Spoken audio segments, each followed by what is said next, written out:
Get my 6. What's up, everybody? Welcome back to Homesteading Off the Grid.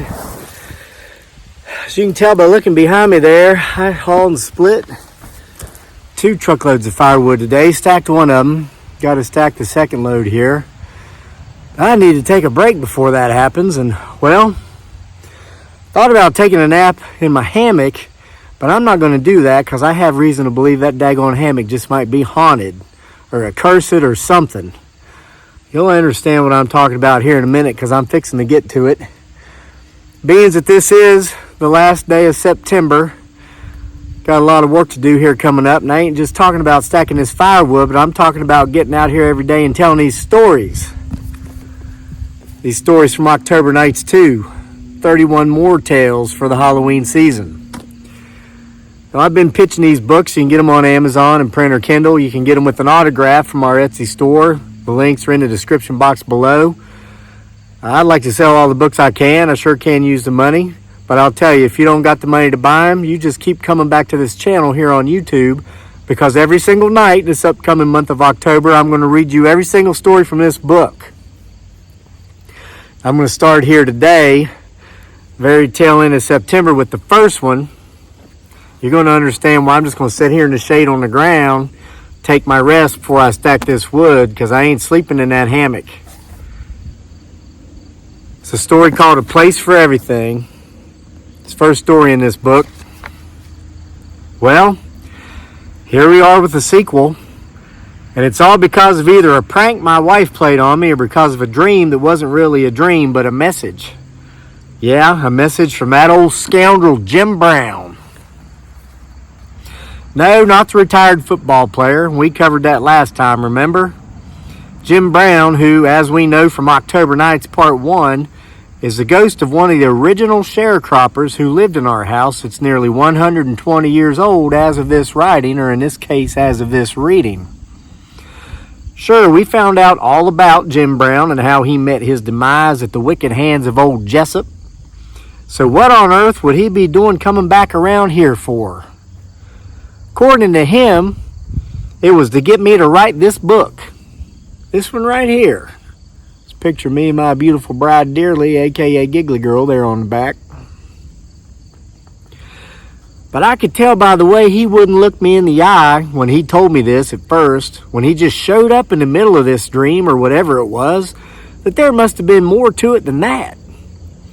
If he was coming back around to get me to write another book of Halloween stories after he'd already walked off into the light, well, there must have been a bigger reason, and, well, I guess there was, and, well, just let me explain it to you. So it started out over a hammock. Yes, a simple hammock. We have a really nice one that we bought when we first moved into our house, and I love few things more than setting it up between 2 of the walnut trees in our yard and lying in it and reading until I go to sleep on a lazy afternoon in the fall. Thus starts our dilemma. I always hang the hammock up in the nice little bag it came in just behind the back door of our house. When I went there to get it yesterday to go outside and read and nap, it wasn't there. I remembered my wife had been using it only a couple of days before, so I asked her where she'd put it when she was finished with it. She claimed she'd put it back where it goes, but that obviously wasn't the case because I couldn't find it there or anywhere. Honey, I said to her, you're always leaving things in different places. That's why I can never find anything when I need it. Now think hard. Where did you leave that hammock? Boy, I may as well call her mother a whore, because she lit into me like a hound dog into an injured raccoon. Before I knew it, I was running out the house to read and nap on the damn ground. She got over it pretty soon, like she always does. She's pretty quick to fly off the handle and get angry, but fortunately, she's just about as quick to cool down.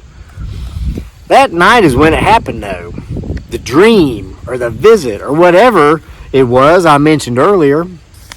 Either my wife was tricking me, or that danged old Jim Brown really was back, and well, since he actually convinced me to spend the next 2 years writing this book, I guess it really was him. My family and I went to bed around the regular time as usual. My wife and I had not argued anymore over the hammock or anything else. And while I was sleeping, here comes old Jim Brown walking right into the bedroom, and I'll be dipped in owl's grease if that son of a gun wasn't carrying my hammock. "Looking for this?" he said. "What are you doing here, Jim Brown?" I asked, sitting up and rubbing my half-shut eyes. "You're asleep right now," Jim Brown said. "How can I be asleep if I'm sitting up talking to you?" I said. "It's part of a dream," he said. "Why'd you take my hammock, Jim Brown?" I asked him. "I didn't take it," he said. "I just found it since before you couldn't find it, and I'm bringing it to you." "Well, where the hell was it?" I asked. "Your wife left it in the woodshed." "Oh," I said, and I wasn't surprised. "I wouldn't say anything to her about it, though," he said. "I know she gets angry really easy." "Why, Jim Brown," I said, "have you been spying on us?" And here again I found myself getting angry in the presence of old Jim Brown, just like old times. Something about this guy rubs me wrong, but I guess it could just be some sort of paranormal energy that comes off of him. He is a ghost, you know. Or it could be that the whole empath thing I have going on, and, well, he did die under quite angry circumstances, so it makes sense for me to feel this way when he's around, I reckon. "Now, I don't never spy on y'all," Jim Brown said. Intentionally, I said, and I started to rise up out of bed. I felt like heading down to the end of the bed there where old Jim Brown was standing and giving him a good what for. "Now just relax," he said. "You're dreaming, remember?" "Well, what's this dream supposed to be about?" I said. "You being a peeping Tom?" "No," Jim Brown said. "It's just that you need to write another book." "What kind of book?" I asked. "Another one of those Halloween books," he said. "Why, Jim Brown," I said, "I get it. You're an attention whore. You like that you were in that last book and you're just looking to be in another. Why, I should have known you were up to something." "I am up to something," he said, "but it has nothing to do with being in a book. I don't give no never mind about such stuff." "Then what's the purpose of this book, Jim Brown?" I asked. "What exactly is it you're up to?" "You'd never believe me if I told you," Jim Brown said. "Try me." "Okay," he said. "It really is this simple. Ray Bradbury's dead, and we need to pass the torch to someone else, and we decided that's you." "Okay," I said. "So what does Ray Bradbury being dead have to do with me? And what's this torch you speak of? And who the hell is we?" "Okay," Jim Brown began.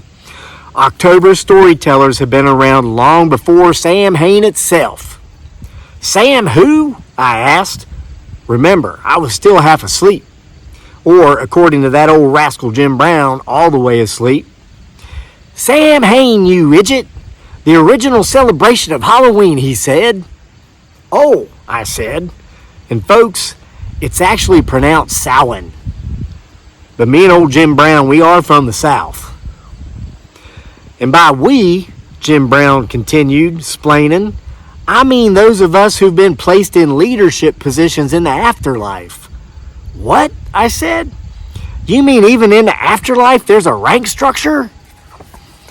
"Sadly, yes, and I'm not nearly as important in it as I'd like to be," he said. "I've found my place as a messenger, hence why I come around and why you can see me. And to answer your question about the torch, it's the torch of the October storyteller. And like it or not, it now belongs to you." "I thought your job was to go around trying to convince people that live in haunted houses that their houses ain't haunted," I said. "He sure never said anything last time about being a torch passer honor or whatever you'd call someone who does what he's saying he does now." "Yeah," he said, "I still do that, but I don't have any customers for now, so I've got time. Heck, here in the afterlife, all I've got is time." I said, looking down and considering what old Jim Brown had just told me. "But what about that King guy?" I said. "He's still alive, and hell, he's the best writer to ever live. And he writes lots of real spooky stuff." "Yeah," Jim Brown said, "but he alienated half his readership base after the 2016 elections, when he went on his never-ending tirade about how much he hated Donald Trump and created fictitious characters who'd voted for Trump, and pretty much depicted them as a bunch of uneducated white trash hicks who weren't intelligent enough to understand broad concepts." He kind of shot himself in the foot. Hell, Jim Brown, I said. All them celebrities said that kind of thing. No one took them seriously. The heck they didn't, Jim Brown said. If they hadn't, I wouldn't be here right now. Oh, I see, I said, feeling those old feelings of anger that I always felt when Jim Brown came around rising up inside me. So I'm second fiddle. It's not like that, he said. We know you don't discriminate. You are an equal opportunity offender. You offend both sides from the middle and the middle from both sides. At least in your YouTube videos on your YouTube channel, Homesteading Off the Grid. It's why you're perfect for this. You're the one we want to take and bear the torch from now on. I said. Jim Brown had a point. I'm not political. I think they're all nutcases. And I do enjoy making fun of everyone. It's a special skill set, I reckon. I attribute it to all the nights my grandmother allowed me to stay up with her and watch George Carlin's stand-up comedy shows on HBO when I had merely been a wee hillbilly back in Appalachistan. I could see myself doing this, but I didn't want to come across as desperately pleased in front of Jim Brown, so I figured I'd threaten him. Not too harshly, in some kind of way, as my way of saying, okay, I'll do it. If I do this, you'd better not be coming around here when my wife's in the shower, I said, or when we're spending quality time together, if you know what I mean. Jim Brown said, and he looked down and took a long, hard second to think that one over. I never thought of that, he said. Then he looked over at my wife, who was lying there fast asleep, and he said, that might be a good idea. He smiled from ear to ear as he said this, and I jumped up out of bed and said, why, Jim Brown, you perverted old rascal, you. Just before I reached old Jim Brown, ready to grab him by the neck with one hand and start pounding away on his face with the fisted other, he stepped back and I missed him. By the way, he said, as he quickly made his way toward one wall of our bedroom, the one that was on the driveway side of the house and which has no windows, watch out for Chief Cockton. He's to be taken seriously, and he has no sense of humor. Chief who? I said. But before old Jim Brown could even hear my words, because they'd not gotten entirely out of my mouth yet, he vanished through the wall and was gone. But from somewhere on the other side of the wall, I heard him say, and whatever you do, no matter how much you're tempted to do so, do not eat the mango pie at the county fair. The next thing I know, I woke up, and I was all tangled up in our orange hammock. I guess I was making so much ruckus and saying something about mango pie so loudly that I woke my wife up too. What are you doing wrapped up in that hammock? My wife asked. It was morning now, and there was a bit of morning gray coming through the one window that we do have in the room, which is on the wall adjacent to our bed's headboard. What's this? I said, unwrapping the hammock from around myself. Is this some kind of trick you're playing on me? I said. Why would I wrap a hammock around you while you were sleeping? My wife asked. How could I do that without waking you? I didn't know how to answer, so I didn't.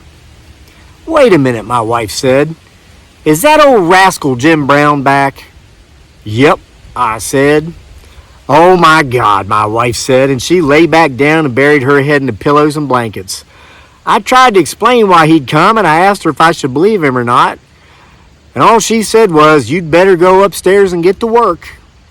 I guess so, I said. Here I am. Or there I was. Ray Bradbury? October Storytellers? Some dude named Chief Cockton? And stay away from the mango pie at the county fair? What in the name of all things holy or not could that old rascal Jim Brown be talking about?